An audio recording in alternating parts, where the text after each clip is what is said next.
स्वागत है दोस्तों। कभी आपने सोचा है कि कुछ लोग कम काम कर कर भी अमीर बन जाते हैं और कुछ लोग जिंदगी भर मेहनत करने के बाद भी पैसों के लिए परेशान रहते हैं। आखिर फर्क कहाँ होता है? क्या किस्मत में, क्या नौकरी में, या फिर सोच में? आज की इस कहानी में हम जानेंगे एक ऐसे इंसान की कहानी जिसने गरीब होकर भी अमीर बनने का रास्ता खोज लिया था। और ये कहानी सिर्फ पैसों की नहीं है, ये कहानी है आदतों की, समझदारी की और उस छोटे से नियम की जो इंसान की पूरी जिंदगी बदल सकता है। ये कहानी है the richest man in Babylon की। तो वीडियो को पूरा जरूर देखिए क्योंकि हो सकता है आज की ये कहानी आपकी सोच बदल सकती। बहुत साल पहले की बात है। एक शहर था बेबीलोन। वो शहर दुनिया का सबसे अमीर शहर माना जाता था। ऊंची ऊंची इमारतें, सोने से भरे बाजार, हर तरफ दौलत ही दौलत। लेकिन उस शहर में कुछ लोग ऐसे भी थे जो दिन रात मेहनत करते फिर भी गरीब थे। उनमें से एक था बंसीर। बंसीर एक रथ बनाने वाला आदमी था। वो सुबह से शाम तक मेहनत करता, लकड़ी काटता, पहिया बनाता, रथ तैयार करता, लेकिन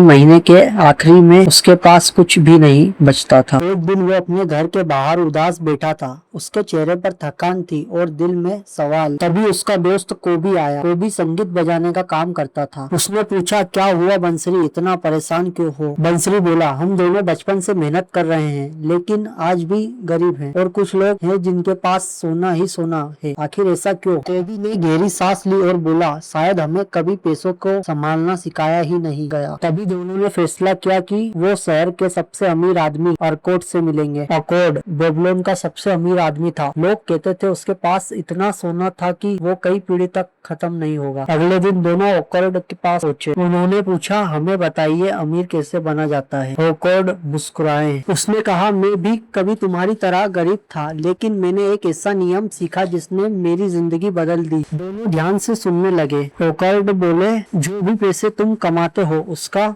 कम से कम 10वां हिस्सा हमेशा अपने पास रखो। दोनों हैरान हो गए। बंसरी बोले, लेकिन हमारे खर्च इतने हैं ज्यादा है कि बचत ही कुछ नहीं। ऑकवर्ड हंस पड़े। उसने कहा, ये तो सबसे बड़ी गलती है। लोग सोचते हैं कि जो बच जाए वो सेविंग है, जबकि सच्चाई ये है कि पहले सेविंग होती है फिर खर्चा। ये बात बहुत छोटी लगती है लेकिन यही अमीरी की पहली सीढ़ी है। सोचिए, अगर कोई इंसान हर महीने 10,000 कमाता है और उसमें से सिर्फ 1,000 रुपए बचा ले तो एक साल में उसके पास 12,000 होंगे। लेकिन असली जादू तब होता है जब वो पैसा आपके लिए काम करना शुरू कर देता है। अर्कोड ने आगे कहा, पैसा एक गुलाम की तरह है। अगर तुम उसे सही जगह लगाओगे तो वो तुम्हारे लिए और पैसा कमाएगा। उसने समझाया कि सिर्फ पैसा कमाना काफी नहीं होता, पैसे को बढ़ाना सीखना जरूरी होता है। आज बहुत लोग अच्छी सैलरी कमाते हैं लेकिन महीने के आखिर में उनके हाथ खाली होते हैं। क्यों? क्योंकि पैसा आते ही वो नए कपड़े, नया फोन, महंगी चीजें खरीद लेते हैं। कुछ लोग दूसरों को दिखाने के लिए जीते हैं लेकिन अमीर लोग अपने भविष्य के लिए जीते हैं। अर्कोड ने एक और जरूरी बात बताई। उसने कहा, अपने खर्चों को कंट्रोल करें। अब ये सुनने में आसान लगता है लेकिन असल में जिंदगी में सबसे मुश्किल यही है। इंसान की इच्छाएं कभी खत्म नहीं होती। आज बाइक चाहिए, कल कार चाहिए, फिर बड़ा घर, फिर और बड़ा घर। लेकिन अगर इंसान हर इच्छा के पीछे भागता रहेगा तो वो कभी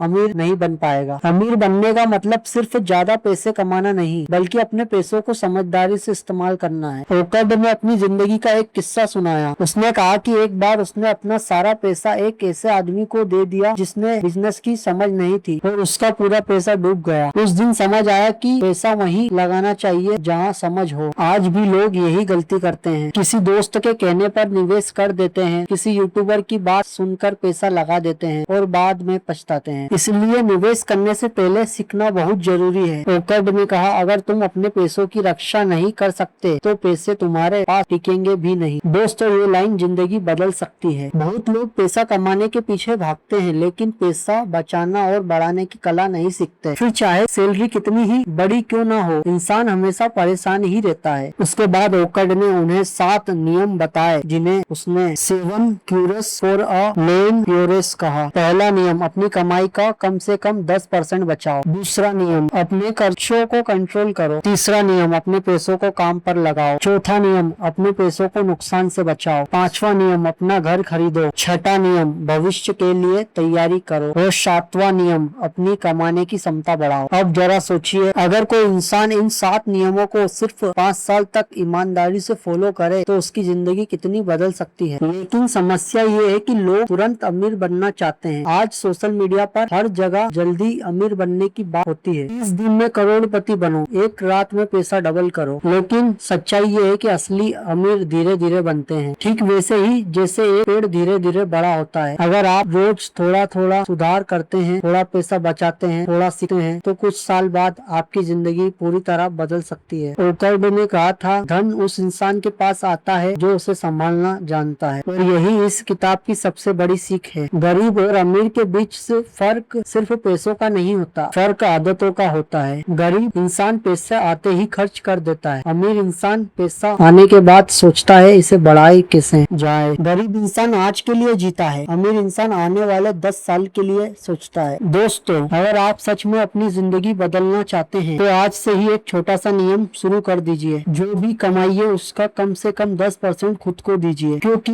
पूरी जिंदगी हम सबको पैसा देते रहते हैं, घर वालों को, दोस्तों को, लेकिन खुद को कभी नहीं देते। और यही वजह है कि जिंदगी भर मेहनत करने के बाद भी इंसान खाली हाथ रह जाता है। The richest man in Babylon सिर्फ एक किताब नहीं है, ये पैसों को समझाने की एक सोच है, एक ऐसी सोच जो आपको धीरे धीरे मजबूत बनाती है। हो सकता है आज आपके पास ज्यादा पैसे ना हो, लेकिन अगर आपके पास सही आदतें हैं तो भविष्य में आपको अमीर बनने से कोई नहीं रोक सकता। याद रखिए, छोटे छोटे कदम ही बड़ा बदलाव करते हैं। हर बड़ा अमीर इंसान कभी ना कभी छोटा ही था, लेकिन उसने अपने पैसों को अपना मालिक नहीं बनने दिया, बल्कि खुद उसका मालिक बना गया। और शायद यही असली आजादी है। तो दोस्तों, अगर आपको ये बुक पसंद आई हो और आपने इससे कुछ नया सीखा हो तो वीडियो को लाइक जरूर कीजिए। और अगर आप ऐसी ही किताबों की आसान और दिल को छूने वाली समरियां चाहते हैं तो चैनल को सब्सक्राइब करना ना भूलें। आपका बहुत बहुत धन्यवाद।